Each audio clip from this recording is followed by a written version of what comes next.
India की जो आवाज़ है पूरी दुनिया में इस वक्त क्यों सुनी जा रही है, उसकी सबसे मेन वजह यही है कि इंडिया ने अपनी ग्रास रूट लेवल पे काम किया है। उधर जमहूरियत है, स्ट्रॉन्ग जमहूरियत है, इकोनॉमिक पॉलिसीज़ उनकी अच्छी हैं, जिसकी वजह से पूरी दुनिया में आज उनका नाम लिया जा रहा है कि अरे भाई जितना तेल ये सऊदी अरब अकेला बेचता है पूरी दुनिया को, उससे ज़्यादा तो मैं सॉफ्टवेयर पूरी दुनिया को बेच देता हूँ। किधर बैठे हुए हो तुम लोग? तो मतलब उनकी इकोनॉमिक पॉलिसीज़ इतनी अच्छी हैं, वो अब पूरी दुनिया जितने भी वर्ल्ड के बड़े अदारे हैं, ख्वाह गूगल से लेके आप कोई भी देख लें, उनके ऊपर इंडिया का इस वक्त होल्ड है, स्ट्रॉन्ग होल्ड है। सबूत किधर है या ये किधर है? पाकिस्तान तो आज तक अपने सबूत इंडिया से मांग रहा है या इंडिया पाकिस्तान से मांग रहा है। अब हम गली मोहल्ले में तो नहीं सबूत लेके फिरे, उनके पास होंगे, डेफिनेटली वो आगे प्रेजेंट करेंगे। नहीं होनी चाहिए, डिवीजन नहीं होनी चाहिए, लेकिन ये हमारा दुश्मन ये बात समझता नहीं है। वो पाकिस्तान के अंदर मुसलसल आए रोज़ कोई ना कोई आलमी सतह पे भी, लोकल सतह पे भी हम कहते हैं कि इंडिया हमारा दुश्मन है, हर बच्चे को ये पढ़ाया जाता है, लेकिन अगर तारीख उठा के देख लें तो 4 जंगों की शुरुआत हमने किया, हमारे जर्नैलों ने अपनी किताबों में कहा। और कि इंडिया ने हमेशा से पाकिस्तान की जो कमर है उसमें पीछे से छुरा घूम पाई है। तो ये तो तारीख वो कैसे, अगर वो हमसे लड़ते तो मैं आपकी बात एक्सेप्ट कर लेती। मैं इसको सिंपल कहता हूँ। देखिए पाकिस्तान की जो पहली लड़ाई इंडिया से हुई थी वो 1948 में हुई थी, ठीक है। अभी तक जो ड्यूरेंट लाइन है वो कंप्लीट हुई नहीं थी, लेकिन आपकी जंग शुरू हो गई थी, तो ये अटैक वहाँ से था। हम कहते हैं हमने 4 जंगें शुरू की, नहीं हमारा ही था, कबायली हमने भेजे थे, कश्मीरियों के वहाँ के जो जनरल थे उनका मेरे साथ इंटरव्यू हुआ है। हमने देखा है जब से खालिस्तान का ये मुद्दा उठा है तो prime minister Narendra Modi as a strong leader दुनिया के सामने आ रहे हैं, और कनाडा जो है वीक पड़ता दिखाई दे रहा है। और इसके साथ साथ कनाडा का नाम दहशतगर्दी तंजीमों को सपोर्ट करने के साथ जोड़ा जा रहा है, वही जैसे पाकिस्तान का जोड़ा जाता है। ऐसे ही है।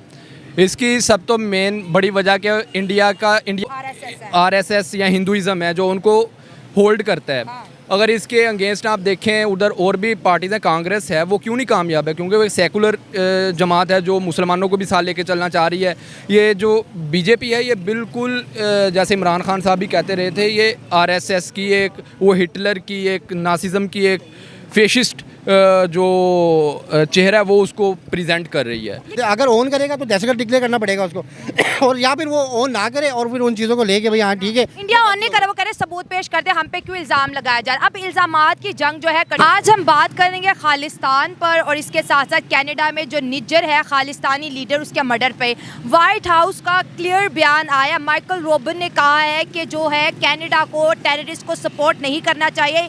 ये बिल्कुल वही केस हो रहा है जिस तरह से पाकिस्तान ने उसामा बिन लादेन को सपोर्ट किया, जो कि एक दहशतगर्द की किलिंग के ऊपर कनाडा गवर्नमेंट इतनी क्यों तड़प रही है। और पूरे दुनिया में अगर देखा जाए तो इस वक्त जो है मोदी का पलड़ा भारी है, पूरी की पूरा जो यूरोप है, वेस्ट है, इस वक्त प्राइम मिनिस्टर नरेंद्र मोदी को सपोर्ट कर रहा है। और कनाडा ने बेबुनियाद इल्जाम लगाया, इस ये कह के कनाडा को कोई भी सपोर्ट नहीं करा। क्या कहेंगे इस पर? सबसे पहले तो यही कहूँगा कि ये जो कनाडा में कत्ल हुआ है खालिस्तानी लीडर का, दीप सिंह निज्जर का जो कत्ल हुआ है, इसके पीछे जो कनाडा ने ये कहा है कि इसमें इंडिया या रा मुलव्वस है, तो इसका तो मतलब पूरी दुनिया में हमें नज़र आ रहा है कि जिधर भी कोई भी दहशतगर्दी होगी वो कोई ना कोई उसकी रूट्स तो होती हैं, ग्राउंड्स तो होती हैं।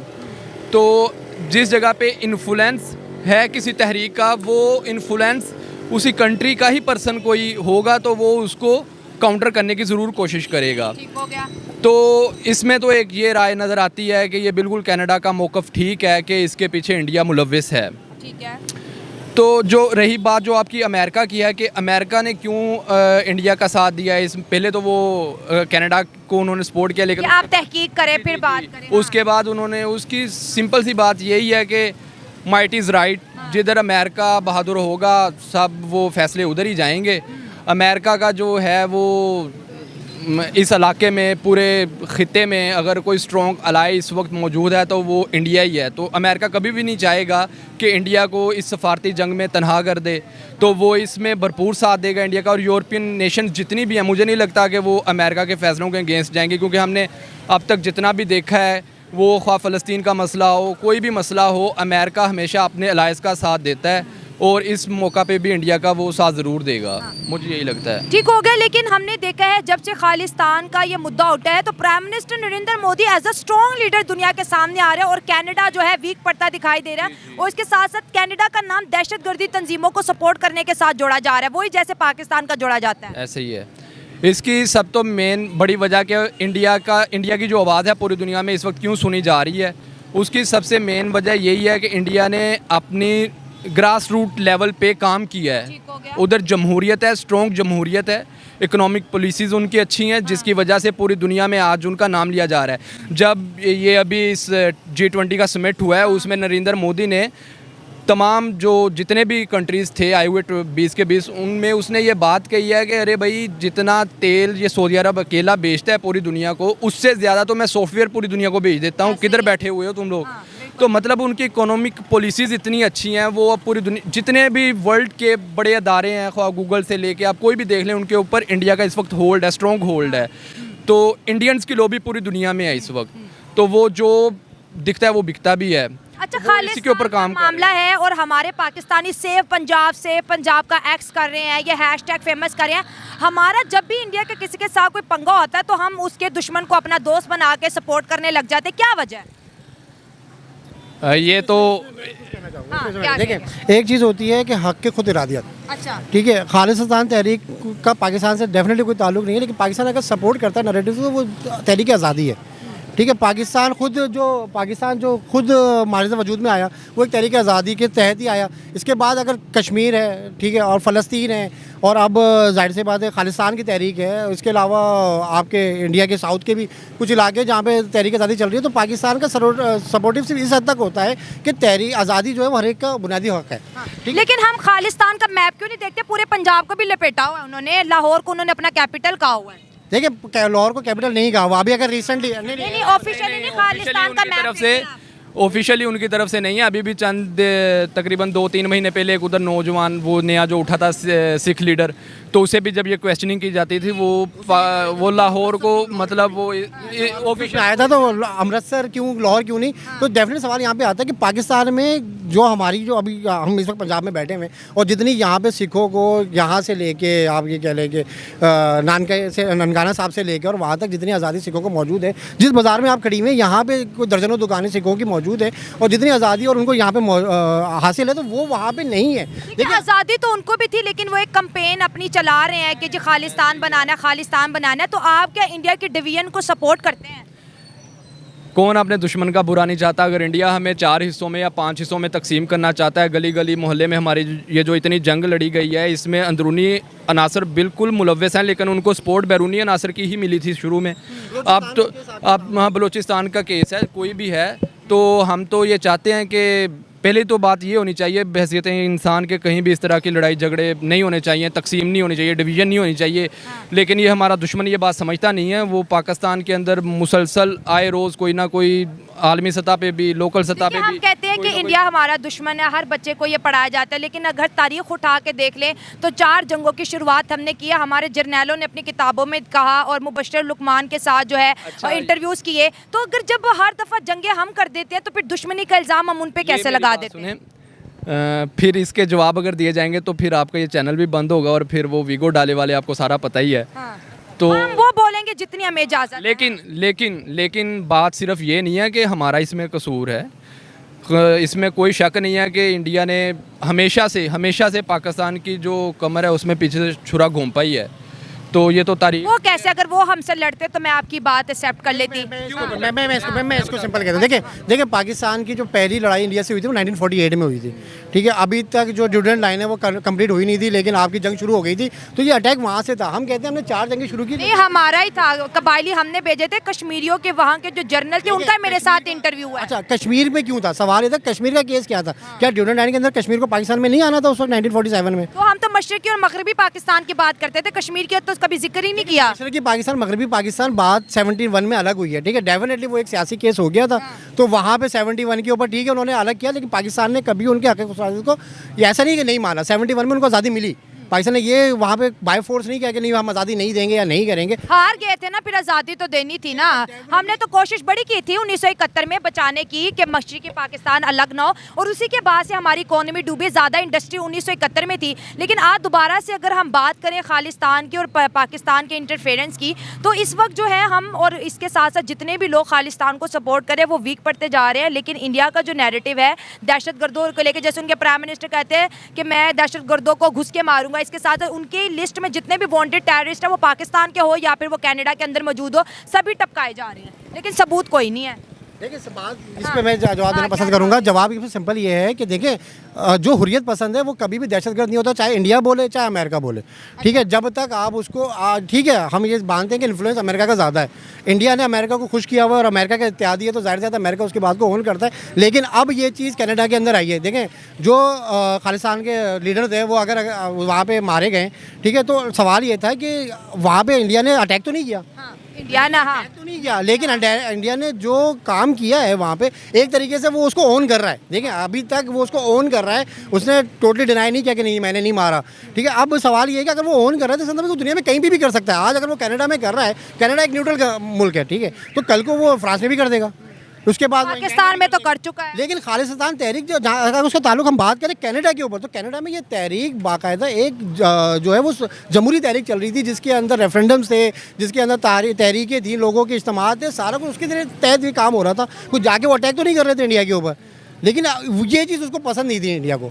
अब इन्फ्लुएंस अमेरिका का इसलिए आता है कि हम तो अमेरिका को वैसे ठीक है, हम फाइनेंशियली तौर के ऊपर ठीक है इत्यादि होंगे गवर्नमेंट लेवल के ऊपर, लेकिन हमारे मुल्क के अंदर जानते जो हालात है कि हम लोग अमेरिका को पसंद नहीं करते। अमेरिका को पसंद ना करने की वजह सिर्फ ये नहीं कि वो अमेरिका का दोस्त है, बल्कि इसके अलावा इसराइल भी है, हमारा फ़लस्तीन आज तक इसराइल को एक्सेप्ट नहीं किया है फ़लस्तीन की वजह से, और यही हमारी अभी तक की डेथ भी जो हम लोग इस वक्त पीछे हैं उसकी तमाम वजूहत में से एक वजह ये भी है, ठीक है। ये मुतादिद हुकूमतें ये बात इशारा दे चुकी हैं कि अगर अभी हम इसराइल को तस्लीम कर लें तो मुल्क के हालात चेंज हो जाएंगे, चेंज हो जाएंगे। बिल्कुल, आप इस पे क्या अपना नैरेटिव रखेंगे?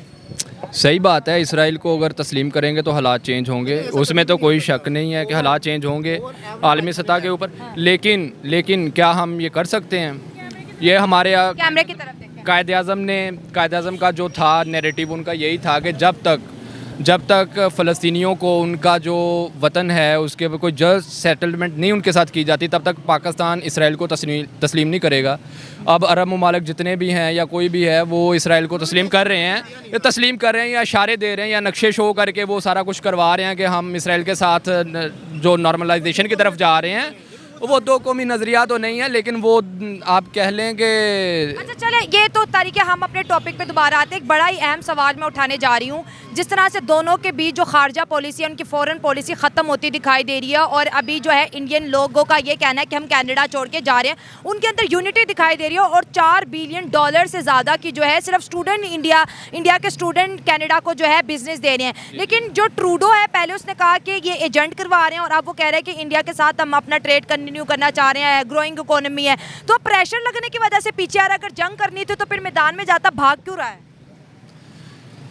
ऐसी बात नहीं है, भाग रहा है या कोई ऐसी बात नहीं है। एक मिनट मैं आपसे भी बात करूंगी। हाँ, कनाडा जो है वो एक अलग से सोवन नेशन है, उनको पूरा राइट है, वो किसी के ऊपर भी कोई भी अगर इल्ज़ाम लगाते हैं तो उसकी पीछे लेकिन सबूत भी तो हो ना। और इवन कैनेडियन भी गुस्सा कर रहे हैं अपने वजीर आजम ट्रूडो पे कि आप इस तरह बिना सबूतों के बात कैसे कर सकते हो। और मर्डर अगर जून में हुआ है तो मुद्दा उसका सितंबर में क्यों उठाया जा रहा है? ये देखें ना, पूरी इन्वेस्टिगेशंस होती हैं हर एक, उन्होंने डेफिनेटली उनकी जितनी भी स्पाई जो एजेंसीज़ हैं उन्होंने कोई ना कोई मालूमात एविडेंस कलेक्ट किए होंगे। जो जस्टिन ट्रूडो एक मतलब यूरोपियन नेशन का एक बड़ा नाम है, वो कैनेडियन का, वो ऐसे थोड़ी बात अपनी कर देगा। उसके पीछे कोई ना कोई लॉजिक होगी जो इतनी देर से रुके हुए थे। अगर उन्होंने कोई बात किया तो वो भी उनके पास सबूत होंगे, जिस तरह हमारे इंडियन कहते हैं सबूतों के अनुसार, तो वो उसके पास सबूत ज़रूर होंगे, कोई ना कोई इंटेलिजेंस रिपोर्ट्स होंगी उनके पास, वो उनके साथ शेयर करेंगे। अभी हमारी डोमेन तो नहीं है कि सबूत किधर हैं या ये किधर है। पाकिस्तान तो आज तक अपने सबूत इंडिया से मांग रहा है या इंडिया पाकिस्तान से मांग रहा है। अब हम गली मोहल्ले में तो नहीं सबूत लेके फिरे, उनके पास होंगे, डेफिनेटली वो आगे प्रेजेंट करेंगे। तो ये जो वॉर तफ्तीशनाक बताई जा रही है और कह रहे ट्रूडो का जो है पॉलिटिकल कैरियर एंड हो रहा है, उसकी पॉपुलैरिटी कनाडा में ख़त्म हो रही है, इस पर क्या कहेंगे? ये तो अब आप जितने देखिए जो भी प्राइम मिनिस्टर नरेंद्र मोदी के मुखालिफ आता है वो खत्म होता चला जाता है। कि ट्रूडो की जो आना है, क्या एक केस उसके कैरियर को खत्म कर देगा?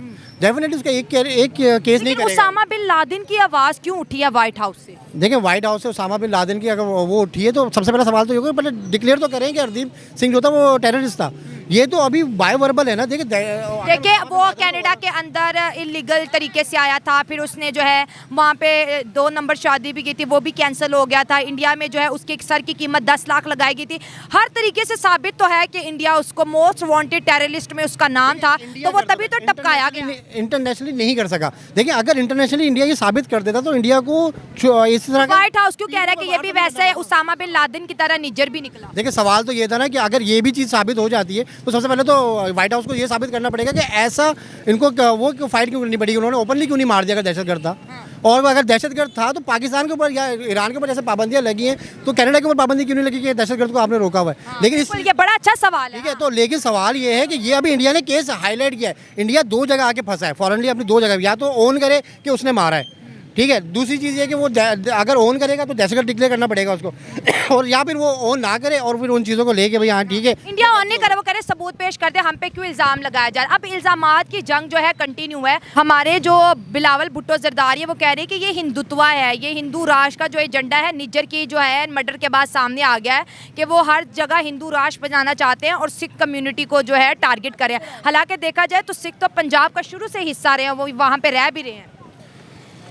अगर तो आप इस चीज़ को देखेंगे ना, ये तो तकसीम से ही, जब बरसगीर की तकसीम हुई है उस वक्त से ही ये हिंदू जो थे इन्होंने अपना जितना भी था कि इन सिखों के ऊपर ब्लेम लगा के, और बाद में जब तकसीम हो गई है सिखों ने इनका पूरा साथ दिया है तकसीम के दौरान। और जब फिर इनका वो गुरुद्वारा जो उधर के जिधर अटैक हुआ था मंदिर में, तो उसके पीछे भी ये हिंदू थे। वो एक ऐसी वो सिखों के दिल में वो चीज़ एक तो है तब से। लेकिन इंडिया का देखिए खास नैरेटिव है कि हमने कभी भी सिखों को नुकसान नहीं पहुंचाया, वो हमला भी खालिस्तानियों ने ही कराया था। क्या कहेंगे, खैर ये मसला तो चलता चला जा रहा है, लेकिन हम इंडिया की डेमोक्रेसी की बात करेंगे। इतना स्ट्रॉन्ग डेमोक्रेटिक कंट्री मैंने अपनी लाइफ में नहीं देखा जिसके बारे में कोई बात नहीं करना चाह रहा। देखिए डेमोक्रेटिक बात कर रहे हैं, बात कर रहे हैं तभी और आप और मैं डिस्कस कर रहे हैं ना। अगर बात नहीं हो रही होती तो व्हाइट हाउस में ये बात कैसे होती। डेफिनेटली इंडिया का एक केस जो इंटरनेशनली उसके ऊपर गया, इंटरनेशनल लेवल पे गया। इससे पहले जितने भी केस है या तो पाकिस्तान उसका विक्टिम बनता था, ठीक है, या फिर अफगानिस्तान बनता था उसका विक्टिम, तो वो इसी लेवल पे रह जाती थी बात, ठीक है। यहाँ पे इन्फ्लुएंस ज़्यादा अमेरिका के थ्रू बात ऊपर नहीं जा रही होती। हम अभी भी कह रहे हैं, अपनी बात पे कायम है कि अमेरिका का इन्फ्लुएंस इंडिया के साथ है, ठीक है, और ये बात ढकी छुपी क्योंकि वो चाइना को स्टेप बैक करना चाहता है। चाइना भी कह रहे हैं, आप रशिया भी कह रहे हैं, इनको दोनों इनको हासिल करने। लेकिन रशिया, इंडिया की डेमोक्रेसी ये है कि इंडिया ने किसी से बिगाड़ी नहीं है। चाइना के बॉर्डर के ऊपर कुछ उसके ताल्लुकात चाइना ज़रूर ख़राब है, लेकिन इकोनॉमिकल कोई वॉर नहीं है उसकी चाइना से, ठीक है। आप इंडिया चाइना के ज़रूर ये कह लें कि उनके तवस्सुस से ही सारा कुछ कर रहे होते हैं। आपकी इकोनॉमी डिपेंडेड है चाइना के, लेकिन इंडिया की डिपेंडेड नहीं है। लेकिन अब सवाल ये आता है कि इंडिया की तरक्की कर रहा है तो क्या वो डेमोक्रेटिकली इतना स्ट्रांग हो रहा है। देखिए सिर्फ तरक्की करना ये लाजमी नहीं है कि वो डेमोक्रेटिक के ऊपर है। हमारा जो दोस्त है सऊदी अरब, वो डेमोक्रेटिक कंट्री नहीं है, लेकिन इकोनॉमिकली तौर पे वो स्ट्रांग है। लेकिन आप कहते हैं डेमोक्रेटिक नहीं है, लेकिन एक ही वज़ीर आज़म का 10 साल वहाँ पर हुकूमत करना और अगले 5 साल के लिए भी डिक्लेयर हो जाना कि वही हुकूमत करेंगे, और जिस तरह से वो आगे बढ़ता चला जा रहा है और पूरी दुनिया की इस वक्त जो है मंडी इंडिया ही बनी हुई है, बड़ी मार्केट बनी हुई है, तो ऐसे हालात में कौन उनसे जंग मोल लेगा। हमने तो बेवकूफ़ी कर दी कि सारा कुछ इमरान खान ने बंद कर दिया। अगर हमारे भी ट्रेड चलते रहते, मसले मसाइल अपनी जगह, लेकिन कारोबार होता तो 2 पैसा हमें भी मिल जाता। सही बात है, नहीं करना चाहिए था, क्यों किया इन्होंने। चलता रहता सारा कुछ। सबसे जो मेन बात आपने की है ना कि इंडिया में जमहूरियत क्यों है, उसकी सबसे मेन बड़ी वजह यह है कि हिंदुत्व राज जो उधर है, आरएसएस की आइडियोलॉजी है जो है, वो पूरी एक कौमियत की आइडियोलॉजी है। वो तो जो नेशन आइडियोलॉजी है, उनकी नेशन की आइडियोलॉजी है, उनके अंदर वो एक बाइंडिंग पावर जो है ना, वो आरएसएस या हिंदुइज्म है जो उनको होल्ड करता है। अगर इसके अगेंस्ट आप देखें उधर और भी पार्टीज़ हैं, कांग्रेस है, वो क्यों नहीं कामयाब है, क्योंकि वो एक सेकुलर जमात है जो मुसलमानों को भी साथ लेके चलना चाह रही है। ये जो बीजेपी है, ये बिल्कुल जैसे इमरान खान साहब भी कहते रहे थे, ये आरएसएस की एक, वो हिटलर की एक, नासिज्म की एक फेशिस्ट जो चेहरा है वो उसको प्रेजेंट कर रही है। लेकिन तो वो बात भी उन्होंने गलत साबित कर दी, मुसलमान लड़कियों के लिए इतना ज़्यादा काम कर दिया। ऐसा बिल्कुल नहीं है, ऐसा बिल्कुल नहीं है। आप उनके अगर क्लोजली देखेंगे वीडियोस वगैरह यूट्यूब पे या इधर उधर मीडिया पे भी खबरें आती रहती हैं, वो ये सिर्फ दिखलावे की चीज़ें होती हैं जो दिखा दी। लेकिन वहाँ पे ना आप गए ना मैं गए, लेकिन जो मैं देख रही हूँ कि वो प्राइम मिनिस्टर विमेंस के लिए काम कर रहे हैं, मदरसे में कंप्यूटर लगा दिए कि बच्चों आप कुरान भी पढ़ो, आप मदरसा सिस्टम भी साथ कंटिन्यू करो। इसके साथ साथ अगर कोई पॉलिसीज़ आती हैं, कोई स्कॉलरशिप आती है, मुसलमान लड़कियों को ज़्यादा सपोर्ट कर रहा है वो। इधर पाकिस्तान में क्या ऐसा नहीं है? नहीं, हम तो हैं इस्लामिक मुल्क ना। हम इस्लामिक मुल्क है ना, तो फिर क्या पाकिस्तान में जितनी भी अकलियतें हैं उनके साथ मुसावी हकूक किए जा नहीं किया जाता ना। नहीं, हम अपनी माइनॉरिटीज को राइट नहीं दे रहे। और हुकूमती सतह पे क्या होता है कि इनके मंदिर भी तामीर करो जी, इनका वो भी तामीर, और होता कुछ भी नहीं है। होते भी हैं लेकिन देखिए इस्लामाबाद के अंदर एक मंदिर का कहा था तो लोगों ने अजानें देना शुरू कर दी और कहा यहाँ पे नहीं बनेगा, नहीं बनेगा। ऐसे ही है ना, तो उधर भी यही कुछ है कि दिखलावे 4.5 लाख दिखा दी जाती हैं। तो पाकिस्तान में भी है ना, पाकिस्तान में क्या मंदिर बंद हो गए हैं? हाँ, बंद हो गए। 20 हैं, उसमें से भी 3-4 चल रहे हैं। मैं बात ये कह रहा हूँ जो चीजें नहीं है, बंद हो गए हैं। बड़े मंदिर सिर्फ आप हाँ, कराची में है। यस कराची में तो पूरी आबादी है। पूरी आबादियाँ हैं। मैं इस तरह वाकिफ हूँ, ना सिर्फ कराची बल्कि सिंध के अंदर 4 बड़े शहर सिंध तो मरकज है उनका, मरकज है और सिंध के अंदर ये मौजूद। ठीक है, कुछ केसेस आए थे सिंध में, ऐसी बात नहीं है कि हम ये डिनाई नहीं करते, हम कबूतर की तरह आंखें नहीं मीच सकते कि नहीं, हमारे यहाँ कमजोरी हैं, हमारे यहाँ कुछ डाकू लोग, कुछ जी आप थैंक यू। हाँ, कुछ ताजिर हजरातों को अगवा भी किया गया, वो चीज़ मीडिया पे भी आई। हम हिंदू ताजिर भी थे, लेकिन हम ये डिनाई नहीं करते। लेकिन वो सिर्फ हिंदू ताजिर के तौर पे नहीं जा रहे थे, वो ताजिर होने को उसमें जा रहे थे, ताजिर ही स्ट्रगल कर रहे थे सिंध के अंदर। और आज भी कच्चे के डाकों के तहत ये केस चल रहा है। ठीक है, हालांकि वो इंडिया छोड़ के पाकिस्तान आ गए, हमने आज तक उनको पाकिस्तानी नहीं कहा और ये कहते हैं ये ताजर है, ये मुहाजिर है। पहली चीज़ तो ये कि इंडिया छोड़ के पाकिस्तान नहीं आए थे, वो पाकिस्तानी थे, इंडिया से पहले भी पाकिस्तानी थे, उनके आबाओ अजदाद पाकिस्तान से वाबस्ता थे। और आज भी मेरा बेसिकली खुद के बाय बर्थ सिंध से, तो मैं जानता हूँ कि भाई सिंध के अंदर अभी भी हमारे वहाँ पे बहुत वो की जाती है और वो बिल्कुल इन्वॉल्व है। ठीक है, वहाँ पे ऐसी हर किसी चीज़ नहीं है। चलिए हम बात कर देखिए बिलावल के हम कमजोरी की जो बात कर रहे थे वो हमारी फॉरेन पॉलिसीज़ हैं। देखिए आज अगर जो बात बिलावल भुट्टो ने कही है, ठीक है, एक्स फॉरेन मिनिस्टर ने, तो अगर वो ये बात कह रहे हैं तो ये बात उनको कहने की ज़रूरत नहीं आती। उनकी अगर स्ट्रॉन्ग पॉलिसी होती तो ये बात उनके सपोर्ट में कोई दूसरा मुल्क कह रहा होता। ठीक है, ये बात वही कह रहे हैं, इसका मतलब है कोई दूसरा मानने के लिए तैयार नहीं है ये चीज़। अभी आपको अपना स्ट्रॉन्ग करना पड़ेगा फॉरेन पॉलिसी के तहत कि दुनिया अब इंडिया जो खालिस्तान का जो केस जीत रहा है, सब कह रहे हैं उनके मुल्क में डेमोक्रेसी स्ट्रॉन्ग है, दैट्स व्हाई, और लीडरशिप बड़ी स्ट्रॉन्ग। देखिए ये नैरेटिव पाकिस्तान को अगेंस्ट ज़रूर जाएगा, लेकिन इसमें हार पाकिस्तान की नहीं है, इसमें हार बेसिकली कनाडा की है। तो क्या अगर आज इंडिया करेगा तो कल को तो इसराइल आके अपने दहशत बिठा देगा, फिर उसके बाद चाहे दहशत कोई भी मुल्क, तो कनाडा हार रहा है मतलब। अगर हारता है, देखिए अभी हार नहीं रहा, सिर्फ प्रेशर व्हाइट हाउस का है। मैं नहीं समझता कि वो हारेगा और ना ही ट्रूडो की ये पॉलिसी होगी कि कनाडा हारे। ठीक है, फ़र्क ये है कि पहले तो साबित कर देगा, अगर इंडिया ने साबित कर देगा इंडिया ने मारा है तो उसने गलती की है, उस सूरत में भी गलती की है। लेकिन अगर वो ये भी साबित कर देता है कि वो दहशतगर्द है, तब भी उसने गलत पॉलिसी की है, उसको गवर्नमेंट के थ्रू जाना चाहिए था। तो इस दोनों सूरतों में चले दोस्तों, ये थी आज की वीडियो और इनका कहना है कि ट्रूडो पे प्रेशर जो है व्हाइट हाउस से पड़ा और बाकी कंट्रीज भी, क्योंकि इंडिया के साथ सबके ताल्लुकात, तिजारती ताल्लुकात बहुत बेहतर है, कोई भी बिगाड़ना नहीं चाहेगा। ट्रूडो को जो है इल्ज़ाम नहीं लगाना चाहिए था, अगर लगा लिया तो उसके ऊपर खड़े रहना चाहिए था और ये नहीं कहना चाहिए था कि हम इंडिया को प्रोवोक नहीं कर रहे और हमारा मकसद ये नहीं था। जब आप अपनी स्टेटमेंट देते हो क्लियर को, लेकिन व्हाइट हाउस से जो आज का जो पैगाम आया, इसने पूरी दुनिया को हिला के रख दिया कि इंडिया जो है स्ट्रांगली कनाडा के खिलाफ अपना केस जीत रहा है। ये थी मेरी आज की वीडियो, आपकी क्या राय कमेंट्स में शेयर करें। मिलते हैं अगली वीडियो में। God bless you all.